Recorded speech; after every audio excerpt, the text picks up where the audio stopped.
bulabog dito. Baka magising ang bata at nakakaya sa mga kapitbahay. Pwede ba? Hindi ba ikaw nakakaya? Kasi, nang aaga ko ng asawa!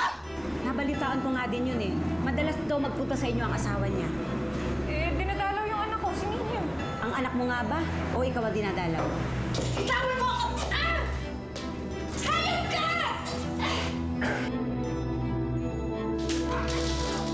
Ako na nga yung nagreklamo. Sa akin pa nila binagsak lahat ng sisi. Dahil kabit daw ako. Ano? Sinabi nila yon? Teka't malilinti ka sa... Nay, wag na. Pero may angge, naisip ko lang. Kung wala siya dito at hindi siya umuwi kay Bianca, nasaan si Dave? Ngunit ano na namang gimmick ito, ha? Ma!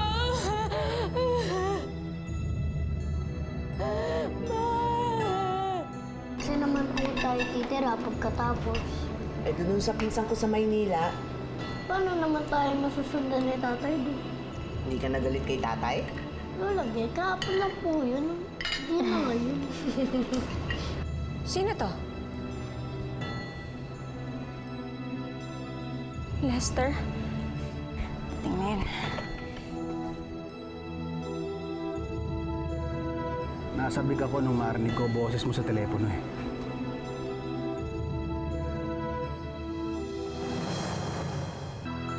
Nasaan si Dave? Saan mo siya dinala? Dave ka naman ng Dave eh. Huwag lang natin pag-usapan yung mga taong wala na. Ano ibig mo sabihin? Gusto mo malaman? Sasabihin ko sa'yo. Pakis muna.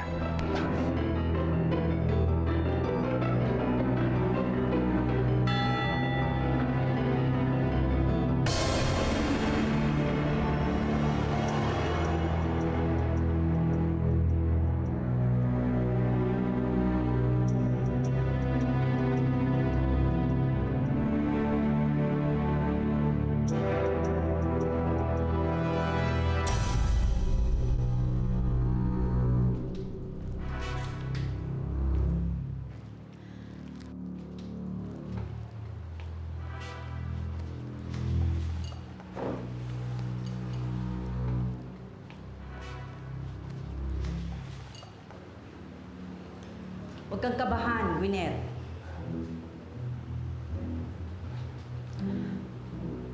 Ma, paano kung napatay ko siya? Self-defense ang ginawa mo. Binastos ka kaya nanlaban ka. Di ka dapat matakot. Ang tigas kasi ng ulo mo. Di ka nakikinig sa akin.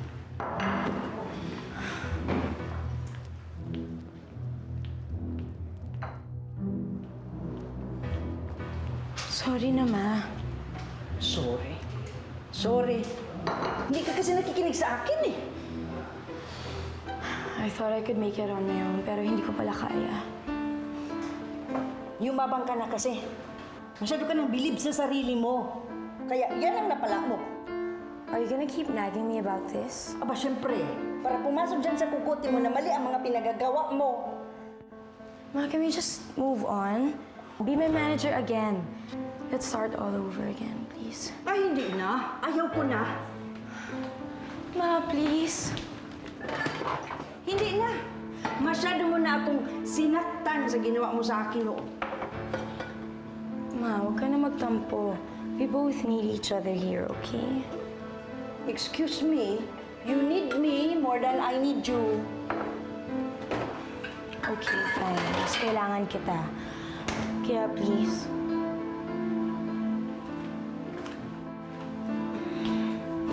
Ma, O sige, mapilit ka kasi eh. Pero sa isang kondisyon. okay, yan yan. Mula na yun, ha? Bilang manager mo, hindi mo na pwedeng questionin ang mga papagawa ko sa'yo. Dapat oo ka na lang ng oo. Bawal na magreklamo, basta magtiwala ka sa mga plano ko para sa'yo. Sa lahat. Oo. Lahat. Okay then. Makikita mo sa mga ipapagawa ko sa'yo, bubulusok ulit ang pangalan mo, ha? Sisikat ka ulit.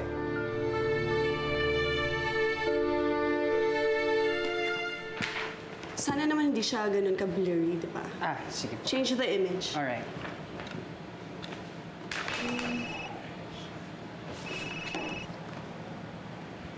Hello? Bianca! Bianca! Hello, tita. Napatawag kayo? Oo, gusto ko lang magpasalamat sa'yo. Kasi dahil sa ginawa mo, natauhan si Gwyneth at bumalik sa akin. No need to thank me. Talaga namang itatapon ko siya pabalik sa inyo eh. Pero hindi kita papatawarin sa ginawa mo na pagkalat ng mga hubad na litrato ng anak ko. Pagbabayaran mo yun. Sure.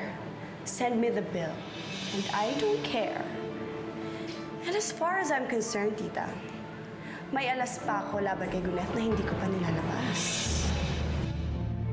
Anong alas? You'll know what it is. Soon enough.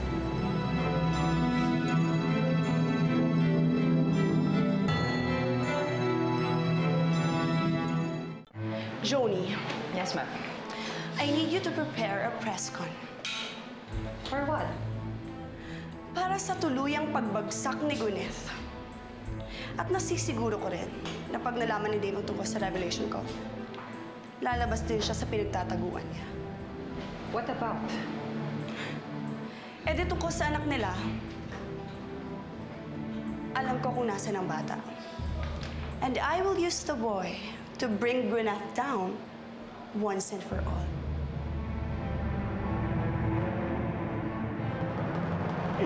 Masakit ba yung sampal niya, pare? Masakit dito. Pero sabi nga nila, mas masakit, mas masarap. O, paano yan? Ano nang plano natin sa susunod? Pabili. Dadalaw tayo mamayang gabi. Mamamanikan. Kahit ayaw nila tayong papasukin, dadaan tayo sa bintana. Didistrong kain ko yung pinto, wala akong pakialam. Ikaw ang bahala dun sa matanda at saka sa bata. Akin si Helen. Gagawin ko ni matagal ko ng gustong gawin. Hindi ako papayag na hindi makascore. Matitikman ko siya ngayong gabi. Teka. Paano naman ako? Yun yung matanda.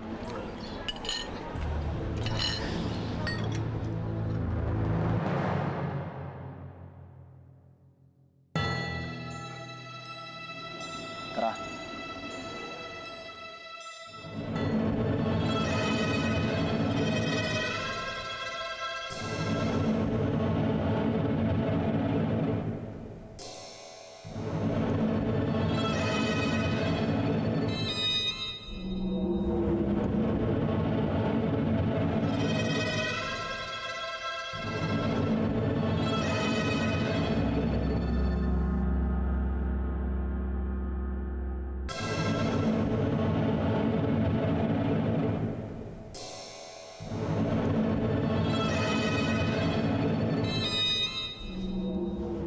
Buisit.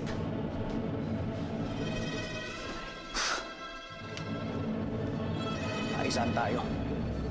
Nakaalis na sila.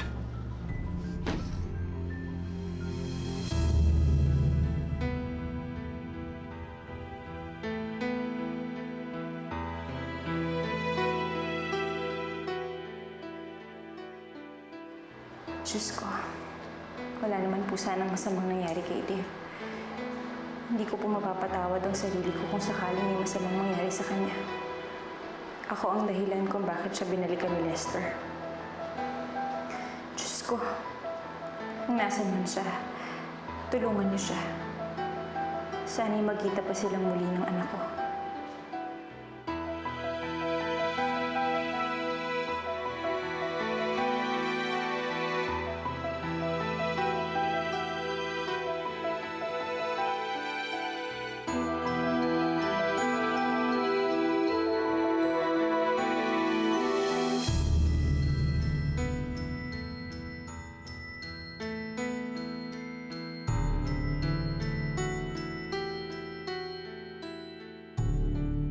Hello, Borge. Borge, kailangan kong tulong mo. Hawak ni Lester si Dave.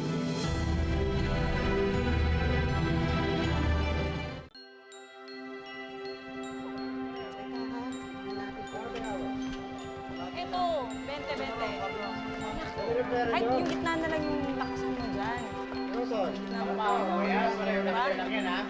Uy! Uy, sandali na! Ay! Ay! Ate Kim! Sisi! Ano ko? Nagulat naman ako sa tawag mo. Eh, biglaan yung luwas nyo. Ay, naku, pasensya ka na. Kinailangan lang kasi. Ay, naku, ay kaya lang yung apartment namin hindi pa nalilinis. Ay, naku, hayaan mo. Ay, nga pala si Helen. Helen, pinsan ko si Presi. Ito na ba si Helen? Oo. Uy, kamusta? Kamusta? At eto naman si Nino, yung anak niya. Ay, cute-cute naman ninyo. Ay, pasensya ka na sa anak ko ha. Medyo mahiyain kasi to eh. Sige, okay lang. Uy, paano? Napasok tayo dito. Halika. Tignan niyo muna.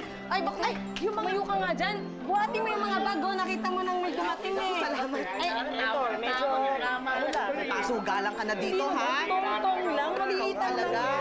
Maliitan. Halika na, pasok tayo dito. Dito tayo. Dahan-dahan yung mga gamit dyan. Baka biglang mo may mabasa dyan, ha? Ate Gege, dito yung sinasabi ko. Ayan. Medyo okay pa naman yung mga gamit dito na naiwan ng mga Hapon, eh. Kaso medyo maalikabok nga lang. Ayan, oh. Dami alikabok, nakakahiya. Alam mo kasi halos 3 buwan din wala nakatira dito, eh. Yung mga dating umupa dito, yung mga Hapon, di na bumalik. Kaproblema yata sa visa, kaya ayun, hindi na binalikan yung mga gamit. Pwede niyong gamitin. Ayan, check, tingnan niyo. Uy, di ba makikipagkita ka kay George? Ay, oo nga pala, Nayangge. Naku, Nayangge, pwedeng kayo munang bahala kay ninyo. Sige, kami nang bahala dito. Tulungan mo si nanay, ha? Opo. Okay? Okay, sige. Mabait ka, ha? Sige na Ingat ka. O, halika na, dali. Tingnan natin yung bago nating kwarto. Dali. Te! Ready na lahat para sa press con. Sandali, okay ka lang ba? No. Hanggat hindi pa bumabalik si Dave, hindi ako magiging okay. Wait. May mga kamag-anak ba siya na pwedeng puntahan? Wala dito ang mami niya. Nasa Australia. Then ask her. Matagal na sila hindi nag-uusap. Maybe I was barking at the wrong tree. Kung wala si Dave kay Helen, baka nakigunet siya. Wala siya doon, Bianca.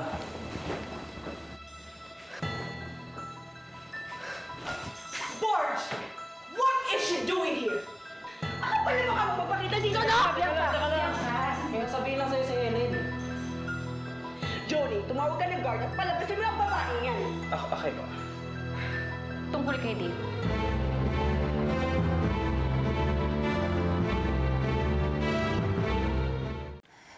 Si Lester may kagagawa ng lahat ng to. Bianca, ikaw lang makakatulong kay Dave ngayon. Ikaw na lang na lahat ng to! Ikaw na lang baka endanger ang buhay ni Dave ngayon! You know, kung ano man mangyari kay Dave, ikaw ang babalikan ko! I swear I'll make you pay, Helen! Please, stop! Lalaitin mo na lang ba ako? O kikilos ka na para mahanap si Dave? Kunin mo ang phone ko.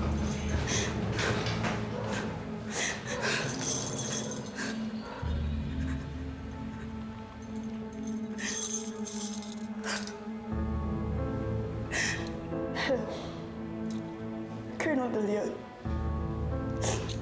I need your help.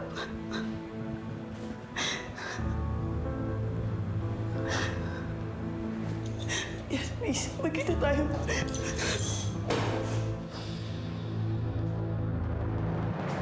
Oh, Ma, ano yung ginagawa mo? Isinusulat ko ang script mo para sa press con mamaya. Ha? Script? Press con? O ito yung mga sasabihin mo mamaya sa press con. Ano yan? Ay! Mamaya mo na kaya tingnan, ha? Ito ang mga statement mo. Nalaman ko kasi sa reliable resource ko, ha? Na naghahanda si Bianca ng isang press con para ilabas ang sikreto mo. Ma, she's bluffing. Wala siyang alam tungkol sa sekreto natin. Ano ba?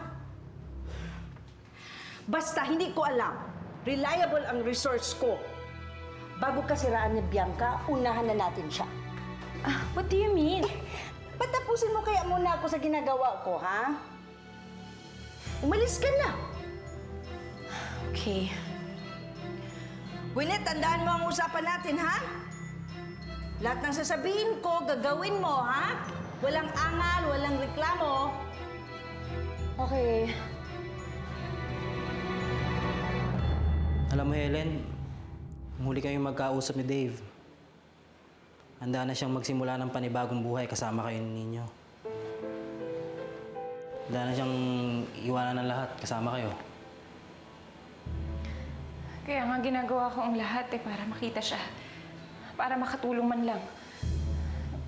Kung kinakailangang sumama ako sa Pontevedra, gagawin ko. Delikado yun, Helen. Nandun si Lester, di ba? Alam ko, pero bahala na. Tsaka isa pa, tama si Bianca. Kasalanan kong lahat. Bakit nangyari to? Ama siya ng anak ko. At hindi ko kayang makitang masaktan si Ninyo kapag may nangyaring masama kay Dave. Let's go, Borge. Bakit nandito ka pa? Sasama ako, tulong ako sa paghahanap, Bianca. No way! I want you to stay away from me and my husband! You've done enough damage! Tara na, Borge. Borge, tawagan mo ako, ha? Sige, ako nang bahala. Mabalitaan na lang kita. Sige.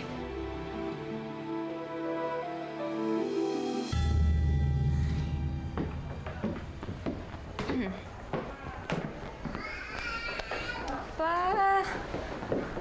Nay! Nay, tignan niyo po ako. Tinulungan ko si Lola Gay ayusin itong bagong bahay natin. Pa, very good ang anak ko, ah. Oh, kamusta naman ang lakad mo? Nay, hindi na ako sinama eh. Sila na lang daw pupunta ng Pontevedra. Babalitaan na lang ako ni Borge. Nay, nakuusap niyo na po ba si tatay? Alam niyo na po ba na dito tayo lumipat? Ako anak, hindi pa eh. Bakit po? Hindi ko pa kasi nakakausap ang tatay mo. Sana po tumawag siya, no? Kasi po, miss na miss ko na po siya. Ako, anak, sigurado kung nasan man ang tatay mo ngayon, miss na miss ka na rin nun. Alam mo, gawin mo mamaya bago tayo matulog, magdasal ka. Magdasal mo siya. Sige po, ipagdadasal ko po na sana tumawag siya. Para puntahan niya po tayo, para hindi ko na po siya miss.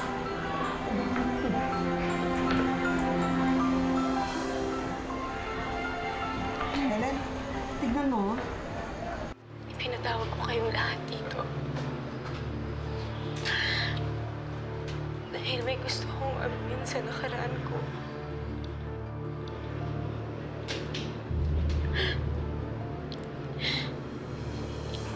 Gusto ko na po ilabas yung sikreto ko noon.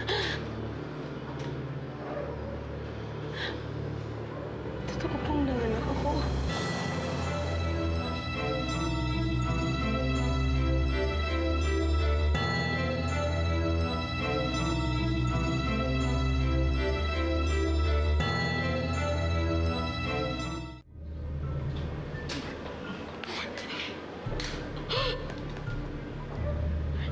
Tinago kong tungkol sa bata. Dahil ayoko siya madamay sa gulo ng mundo ko. That time, I was at the peak of my career.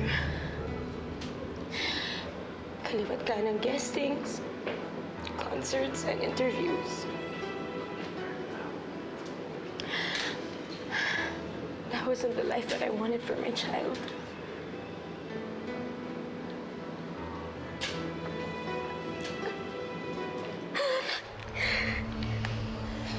Kaya pinilit kong itago sa inyong lahat ng totoo.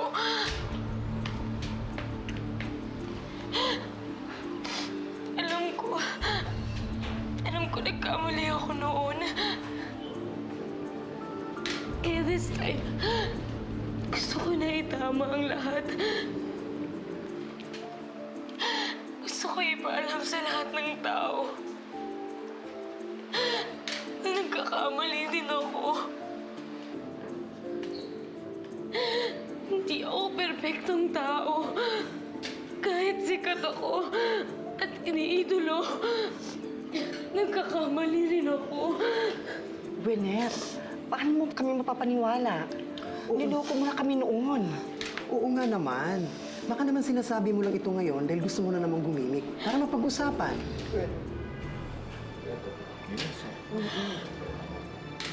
I have nothing to gain or to lose from this. Kaya ako nandito sa harapan ninyong lahat. Kasi gusto ko humingi ng tulong niyo. To help? Tulong? Bakit? Nawawala po ang anak ko. Kinidnap po ng yaya niya yung anak ko. Kaya humihingi ako ng tulong sa inyong lahat. Gusto ko na makita ang anak ko. Miss na miss ko na ang anak ko. Gusto ko na makita ang anak ko. Ay! Gwyneth! Nagulungan niyo kami! Nagulungan niyo kami! Gwyneth! Tulungan niyo kami!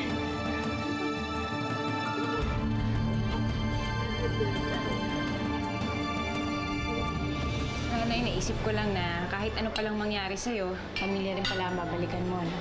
Kaya nga, gusto kong hanapin si tatay at si Paula eh. Ano nangyari? Nagkaroon ng severe head injury ang biktima dahil sa tindi ng pagkakabugbog sa kanya. And this injury can cause his brain to swell or bleed that lead to a state of coma. Nananaginip po ako, Nay. Namalayo daw po si tatay sa akin. Kailangan natin kumita ng pera. Mahanap natin yun. Ano? Kamusta siya? Anong nangyari sa kanya? Andiyan na ba yung assistant mo si Joni? Naku, ma'am, wala pa po yata eh. Ibang bisita po kasi yung nandyan. Bisita? Mr. Tok! Oo, gusto niyong interviewin si Gwyneth? Kilala niyo naman yung si Gwyneth, eh. Gagawin niya ang lahat para sa karir niya. Eh, paano? Kumatuntun ka na nila dito. Kasi ito yung tanong na gustong malaman ng buong bayan. Gwyneth, sino ba talaga ang ama ng anak mo?